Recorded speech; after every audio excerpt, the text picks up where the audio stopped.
Monsieur Lipcotte. Madame Louwagie pour le groupe UMP. Merci, Monsieur le Président, Madame la Présidente, Monsieur le Ministre, Messieurs les rapporteurs, mes chers collègues. Que l'on se situe à l'entrée ou à la sortie du tunnel, la même conclusion s'impose. Le gouvernement va peiner à inverser la courbe du chômage d'ici à la fin de l'année.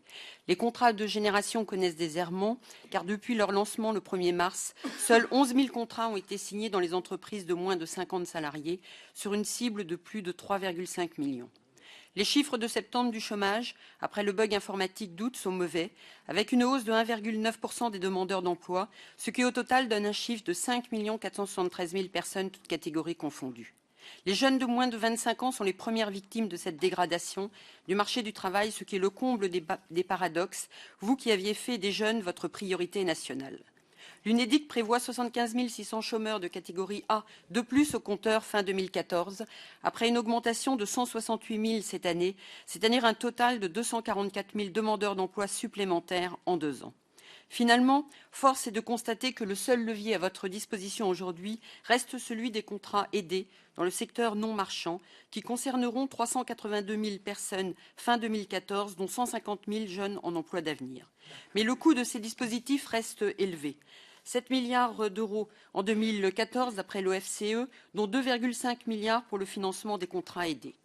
Les crédits alloués à la mission Travail-Emploi se montent à 11,14 milliards d'euros en 2014 contre 10,31 milliards en 2013.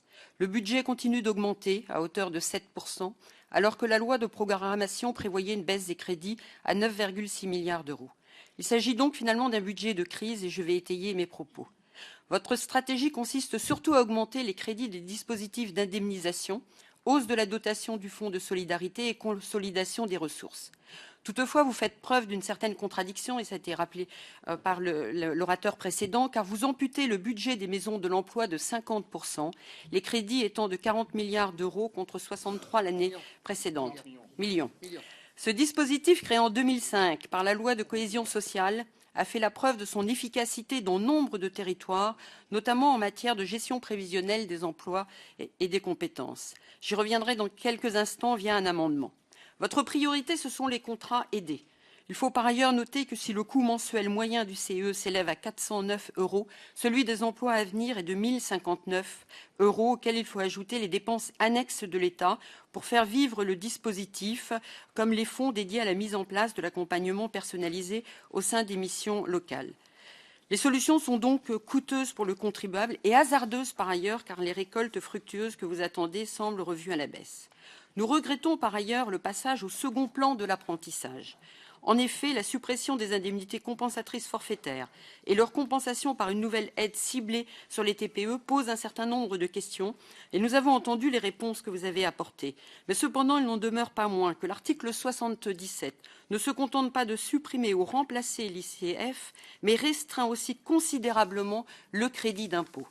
Les modalités de compensation laissent perplexes. Entre les projets annuels de performance, les amendements adoptés sur la première partie du PLF et enfin le gouvernement qui revient par voie d'amendement sur le mode de financement de la compensation pour les régions, quelle est votre logique? Les évolutions du gouvernement manquent de lisibilité. Par ailleurs, pouvez-vous me confirmer que l'économie faite par le gouvernement sur la suppression de l'ISF s'effectue par la restriction considérable du crédit d'impôt au niveau des entreprises?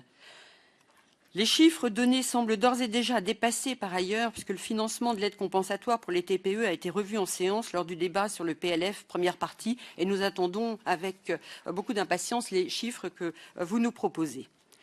En outre, nous souhaitons obtenir des éclaircissements sur le seuil retenu d'entreprise de moins de 11 salariés, car un changement est intervenu dans la mesure où, dans la version initiale du PLF, figurait la mention du seuil ordinaire d'entreprise de moins de 10 salariés. Pourquoi ce nouveau seuil? Quel sera l'impact de cette décision sur les PME de plus de 11 salariés? Il semble par ailleurs que le gouvernement propose d'affecter des ressources supplémentaires au centre de formation des apprentis, tout en préservant le principe de la libre affectation par les entreprises dans le cadre de la réforme prévue pour la fin de l'année. Qu'en sera-t-il véritablement? Alors que les entreprises sont le moteur de la création d'emplois, il convient de regretter qu'aucune incitation ne soit prévue dans ce PLF pour encourager les entreprises dans cette voie. À titre d'exemple, l'article 5 du PLF sur les complémentaires santé supprime l'exonération fiscale de la participation de l'employeur au contrat collectif de complémentaires santé, et c'est un très mauvais signal pour les entreprises.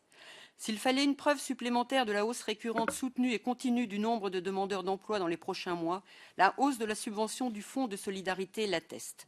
Il est du reste regrettable que vous vous focalisiez finalement uniquement sur l'augmentation des crédits des dispositifs d'indemnisation. Dans ces conditions, le groupe UMP ne votera pas ce PLF en l'état.